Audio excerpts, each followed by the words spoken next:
el año 2002 se estrenó el videojuego Mafia: The City of Lost Heaven, y hace unos años, en 2020, se realizó su remake, Mafia: Definitive Edition, que adapta la historia que Daniel Vabra realizó a inicios de este siglo a los estándares técnicos actuales. Hoy vamos a hablar un poco sobre estos juegos, con un enfoque principal en el de 2020, porque es el que jugué. Igualmente, son pocas las diferencias entre ambas versiones. La historia comienza in extrema res, es decir, por el final. Se nos muestra a Tommy, un ex mafioso, que busca refugio con la policía, porque está siendo perseguido, y de aquí se nos narra su historia y cómo llegó a este momento. En 1930, Estados Unidos está pasando por la mayor crisis económica de su historia, luego de la caída de Wall Street, en la época conocida como la Gran Depresión. Y Tommy es un taxista humilde que un día, sin quererlo ni buscarlo, termina involucrado en una persecución de la mafia. Para escapar, es recompensado con un fajo de billetes que no ganarían ni en semanas de trabajo. También es invitado a formar parte de la mafia, pero decide no hacerlo porque, en sus propias palabras, mejor pobre y vivo que muerto y con dinero. Pero al día siguiente, los matones de la otra banda, la de Morello, lo atacan y él busca refugio en el bar de Salieri, jefe de los tipos que había ayudado la noche anterior. Al buscar venganza, termina siendo parte de la familia Salieri. Se nota en la historia que hay amor hacia las películas de mafiosos, son referenciadas constantemente. Incluso, el nombre de la primera misión es una referencia al Padrino, pero a pesar de esta admiración por el cine, noto como en el remake, no así en el original, hay una falta de inspiración en los planos. Hay muchos planos medio y primeros planos. Las conversaciones son siempre iguales, a excepción de algunas escenas donde sí hay juego de cámaras. La banda sonora es lo usual en este tipo de películas e historias. Por ejemplo, cuando se nos presenta a Don Salieri, suenan violines y un piano que, pese a ser típico, cumplen su cometido. En la familia conocemos a 4 personajes importantes: Don Salieri, Sam, Polly y Frank, y se empieza a formar una relación de amistad y compañerismo entre todos. La familia quiere ser vista como los ángeles guardianes del barrio, y no como matones, lo contrario de la familia Morello. Entre estas dos organizaciones hay una rivalidad, pero no una guerra abierta. Las pocas veces que se cruzan los jefes de la familia se nota un respeto, casi un compañerismo. Esto durante la primera mitad del juego. Pero antes de seguir, centrémonos un poco en el aspecto jugable y en el mundo abierto, si es que se puede llamar así. Adoro cómo está hecho Lost Heaven. Todos los mundos abiertos tratan de parecer vivos, pero este es solo un escenario para los sucesos que se nos narran y me parece espectacular porque contribuye a una cohesión temática con la historia que se nos cuenta. Solo se nos narra la historia de Tommy, no de toda la ciudad. Vemos grandes edificios, pero son inaccesibles, a menos que haya sucedido algo en ellos. Las cosas que vemos por la calle, que no sean NPCs o autos, solo son contextos del momento en el que estamos. Por ejemplo, gente protestando por la ley seca. Todo parece estar controlado para favorecer la historia. De la misma forma, en la radio, no podemos cambiar lo que suena en ella. El juego decide lo que escuchamos. Poco comentario puedo hacer a nivel de gameplay. Es un shooter que considero correcto y poco más. Volviendo a la historia, el juego habla de las consecuencias de nuestras acciones. Como decía Nietzsche, hay un solo derecho humano básico, el derecho a hacer lo que se te plazca. Pero con ese derecho viene también el único deber humano, el deber de aceptar las consecuencias. Por ejemplo, Tommy duda al matar a unos hombres y luego resulta que uno queda vivo, por lo que empiezan a perseguirlos. Esto es a lo que me refiero con que nuestras acciones nunca quedan impunes, siempre es causa-consecuencia. Y este punto se ve reforzado al ver cómo terminan todos los personajes de esta historia. A pedido de Sam, también le perdona la vida a una prostituta que había filtrado información de la familia a la familia Morello.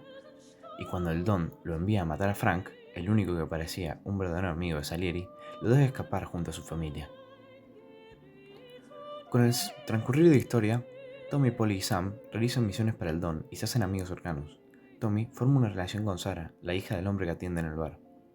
El Don parece preocuparse por Tommy, hasta habla con Sarah para hacer que deje de beber. Tras el comienzo de una guerra de bandas, toca matar a Morello y en la radio suena el Ave María. Tras su muerte, creeríamos que todo sería más tranquilo, pero los encargos que nos dan son cada vez más peligrosos. El Don tiene deseo de poder, pero Polly y Tommy se están cansando de esta vida. La gota que rebalsa el vaso es el momento en el que Salieri los envía a robar diamantes a los federales, ocultándoles que en realidad el cargamento robado es de heroína. Buscando escapar de esta vida, Polly planea un atraco a un banco a espaldas del Don y se lo comenta a Sam y a Tommy. Sam no está interesado, pero nuestro protagonista se suma. Debo decir que esta sección me parece bastante apresurada en el remake, a diferencia de la versión original.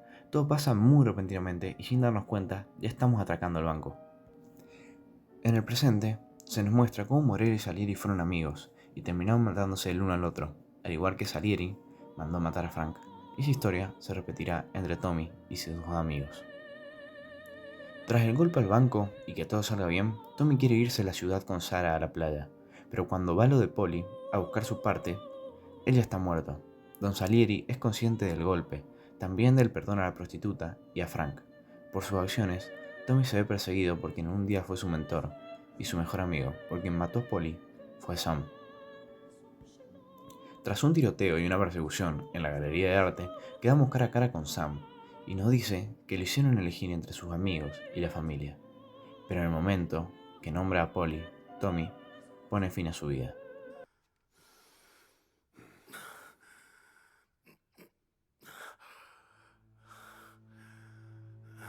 No eres capaz, ¿verdad? Una vocecita resuena en tu cabeza. Tal vez suene como la de tu hija o la de Sarah. Y te dice que no aprietes ese gatillo. Hace que te entren las dudas. Tú sigue hablando y verás cómo no me cuesta tanto. Qué risas nos echábamos, ¿eh? ¿Recuerdas cuando tú, yo y Polly no...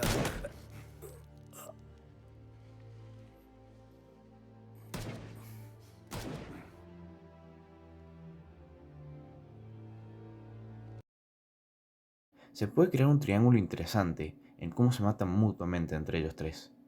Viendo que matamos a Sam, Sam mata a Polly y Polly nos mata simbólicamente al proponernos asaltar el banco.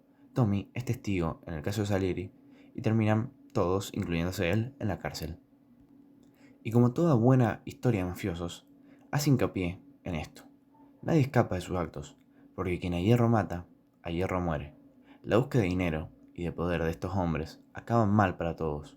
Un círculo de muerte interminable y Tommy, tras cumplir su condena, sabe que no es libre aún, ni él ni su familia. Hasta el final, donde vienen unos hombres y lo matan a sangre fría en su jardín, por orden de Salieri.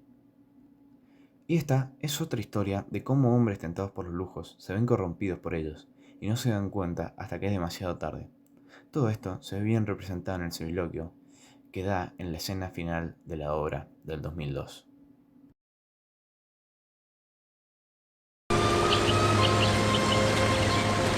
¿El señor Angelo? ¿Sí? El señor Salieri le envía sus saludos. ¿Sabéis? El mundo no está dirigido por las leyes escritas sobre el papel. Está dirigido por la gente. Algunos lo hacen según las leyes, otros no. De cada individuo depende cómo será su mundo, cómo hará que sea. También necesitas un montón de suerte para que nadie más haga de tu vida un infierno. No es tan simple como te lo cuentan en la escuela primaria, pero es bueno tener unos valores fuertes y mantenerlos. En el matrimonio, en el crimen, en la guerra, siempre y en cualquier parte. Yo lo estropeé, y Pauli y Sam también. Queríamos una vida mejor, pero al final acabamos mucho peor que la mayoría del resto de la gente. Bueno, creo que es importante mantener un equilibrio en las cosas. Equilibrio, esa es la palabra apropiada. Porque el que quiere demasiado se arriesga a perder absolutamente todo.